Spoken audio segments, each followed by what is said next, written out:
लोग मलाई खाते रहे, लेकिन उनको कोई कुछ भी नहीं मिला, उनको इंसाफ, न्याय, सम्मान नहीं मिला। इससे आहत होकर के मैंने यूपी चुनाव से पहले नेताओं का दल बदल तेज हो गया है। जैसे जैसे विधानसभा चुनाव नजदीक आ रहे हैं, वैसे वैसे पार्टियों में जोड़ तोड़ शुरू हो गई है। इस बीच उत्तर प्रदेश के एक और कैबिनेट मंत्री ने सीएम योगी आदित्यनाथ का साथ छोड़ दिया है। उत्तर प्रदेश के मंत्री दारा सिंह चौहान ने अपने पद से इस्तीफा दे दिया है। वे उत्तर प्रदेश के दूसरे मंत्री हैं जिन्होंने विधानसभा चुनाव से पहले राज्य मंत्रिमंडल से इस्तीफा दिया। आपको बता दें, उत्तर प्रदेश के श्रम मंत्री स्वामी प्रसाद मौर्य ने मंगलवार को ही कैबिनेट और बीजेपी से इस्तीफा दे दिया था। इस बीच नई खबर आ रही है कि शाहजहांपुर के तिलहर से बीजेपी विधायक रोशन लाल ने भी इस्तीफा दे दिया।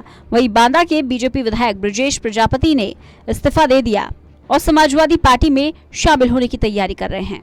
वहीं कानपुर के बिल्हौर से भगवती प्रसाद सागर ने भी इस्तीफा दे दिया। तो वहीं दारा सिंह चौहान उत्तर प्रदेश सरकार में वन्य एवं पर्यावरण मंत्री हैं।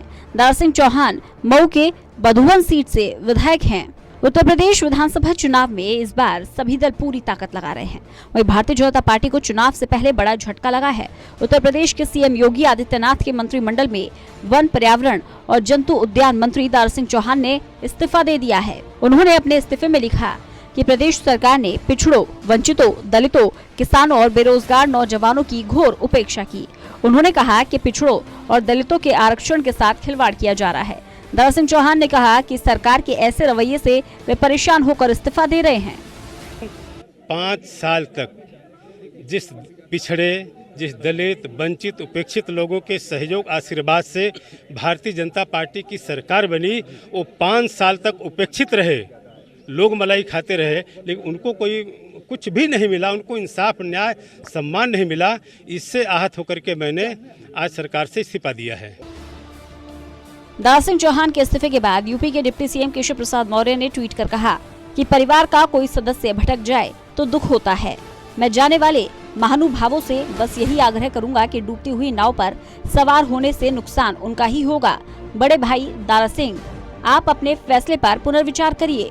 स्वामी प्रसाद मौर्य के इस्तीफे के साथ ही दर्जन भर और नामों के पार्टी छोड़ने की चर्चाएं तेजी से उभरी, जिसमें कई मंत्री भी शामिल थे। इसकी भनक लगते ही आनन फानन में बीजेपी नेतृत्व सक्रिय हुआ और डैमेज कंट्रोल की कवायद तेज हो गई। बीजेपी नेतृत्व के सक्रिय होने का नतीजा भी कुछ समय बाद दिखाई देने लगा।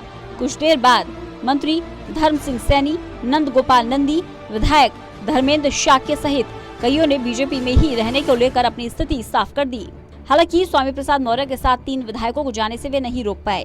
बीजेपी में एसपी के 2 नेता हरिओम यादव और धर्मपाल सिंह आए तो कांग्रेस विधायक नरेश सैनी ने भी हाथ का साथ छोड़कर बीजेपी का दामन थाम लिया। यूपी बीजेपी प्रमुख स्वतंत्र देव सिंह ने नेताओं का बीजेपी में स्वागत किया। एक ही दिन में 4 बड़े विकेट गिरने से बीजेपी में हड़कंप है। अगर स्वामी प्रसाद ने सही दावा किया है तो कुछ अन्य विधायक भी जल्द इस्तीफा दे देंगे। परिणाम जो भी हो, लेकिन अखिलेश कॉन्फिडेंस से भरे हैं और सियासत की पिच पर अब फॉर्म में नजर आ रहे हैं। उत्तर प्रदेश की जनता नेगेटिव पॉलिटिक्स से थक गई है। उत्तर प्रदेश की जनता लगातार जिस तरीके से भेदभाव की राजनीति हो रही थी, उत्तर प्रदेश की जनता ने देखा है कि किस तरीके से नफरत की राजनीति हुई है, शोषण की राजनीति हुई है, लोग अपमानित हुए हैं। इस सब बदलाव के लिए, प्रोग्रेसिव पॉलिटिक्स के लिए, एक पॉजिटिव पॉलिटिक्स के लिए और समाजवादी पार्टी की कोशिश है लोगों को साथ लाने का काम कर रहे हैं, लोगों को मिलाने का काम कर रहे हैं। और उसी कड़ी में जब पिछली बार स्वामी साहब मौर्य जी साथ आए, हमें खुशी है उनके साथ और साथी भी आए हैं। समाजवादी पार्टी की जो आने वाले समय में लड़ाई है उसको और आसान किया। आज दारा सिंह चौहान जी भी समाजवादी पार्टी के साथ खड़े हो रहे हैं, तो मुझे खुशी है इस बात की कि पूरा उत्तर प्रदेश एक खुशहाली की पॉलिटिक्स करना चाहता है।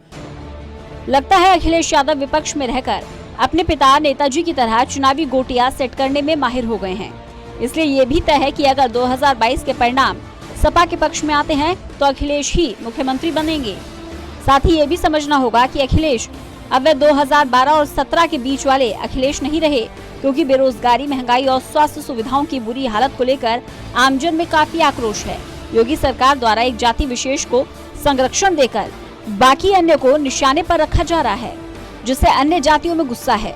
अखिलेश यादव एंटी बीजेपी ध्रुवीकरण के केंद्र बनते जा रहे हैं। स्वामी प्रसाद मौर्य के रूप में पहला विकेट बीजेपी का गिर चुका है, जिससे न केवल सीएम की टेंशन बढ़ी है, बहरहाल अब देखना होगा कि स्वामी प्रसाद मौर्य के जाने के बाद और कितने विधायकों का विकेट बीजेपी से गिरता है।